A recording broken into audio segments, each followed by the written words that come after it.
নানি, বলছি আপনি বাড়ি থাকবেন ওই চাবি দেওয়ার জন্য? এখন হ্যাঁ।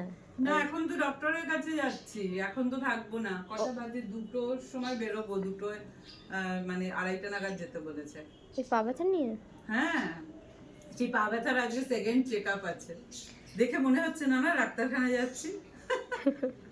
আসলে কি বলতো, 3 সপ্তাহ তো বাড়ি থেকে বেরোইনি, তো আজকে মনে হলো যে একটুখানি রেডি হই, ভালো লাগছে না, নালে এইভাবে তো থাকি না, একদম ভালো লাগছিল না। শাড়িটা অনেক সুন্দর লাগছে।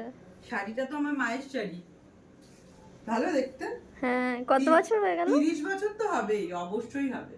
তো মনে হলো যে আজ একটু মায়ের শাড়ি পরি, মা তো আর কাছে নেই, মায়ের শাড়ি মাঝে মাঝে পরলে আমার ভালো লাগে, তাই জন্য পরলাম। পরে দিদিনের ভালো লাগবে। হ্যাঁ, সে তো ভালো লাগবেই। আর মা তো সবসময় সাদা সাদা শাড়ি বেশি পরতো, তো আজকে খুব মনে হলো যে মায়ের শাড়ি পরি।